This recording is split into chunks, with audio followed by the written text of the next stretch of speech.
We begin with former President Trump set to turn himself into authorities in Georgia today. Trump is shaking up his legal team just hours ahead of that surrender. Steve Sadow has now joined that legal team. This comes as Trump faces felony charges of conspiring to overturn the 2020 election results. Former Trump lawyer Rudy Giuliani and two other Trump associates turned themselves in yesterday for their alleged efforts in the conspiracy. Senior investigative reporter Aaron Katersky, an ABC News contributor, attorney and former FBI agent Asha Rangappa joined me now for more. Aaron, what are you expecting to see when Trump turns himself in today? We'll see the former president be driven here to the Fulton County jail, but his actual booking process we will not see. The former president is expected to enter, perhaps with his new attorney, perhaps alone, and he will go through the motions just like any other criminal defendant, even though, Diane, he is the most unique criminal defendant in the history of the country. He's expected to have his height and weight recorded into the jail system. He'll be fingerprinted, have his mugshot taken, and then he will be released on a $200,000 bond. And this is the first time in the 4 criminal prosecutions the former president faces where he's actually been asked to post bond, to make bail. He'll have to leave 10% of that $200,000 bond before he's released. Asha, how does this recent change in Trump's legal team impact how the case will proceed in court? Well, Diane, I don't think that it's going to really change how it proceeds. By all accounts, the new lawyer that he has hired, and including the one that he let go, are very well regarded. So they're going to have a very clear legal strategy.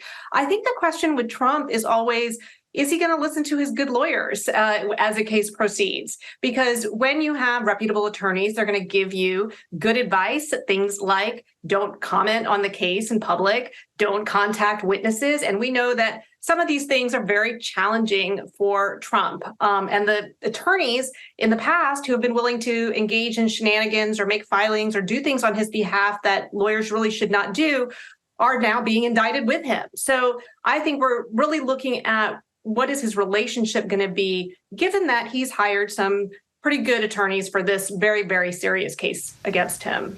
Aaron, another defendant, lawyer Kenneth Chesborough, has filed a request for a speedy trial, meaning the trial for all 19 defendants could start in less than 3 months. That's sooner than prosecutors suggested. So how could this affect how the case proceeds and how it would impact Trump's team, who have been trying to delay the proceedings?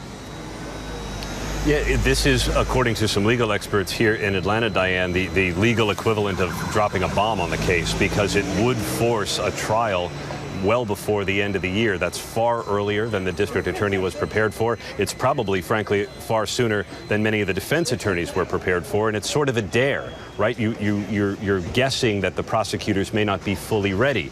That may or may not be the case when it comes to District Attorney Fani Willis. But if somehow Chesborough can extract himself from the pack and be tried alone, that could complicate the district attorney's efforts to prove racketeering. It would also force her to kind of show her hand to the other 18 defendants. So it's an interesting legal strategy. We still haven't heard from the judge as to how this is going to go or what it would mean for all 19 defendants going forward. All right, Asha Rangappa, Aaron Katersky, thank you both.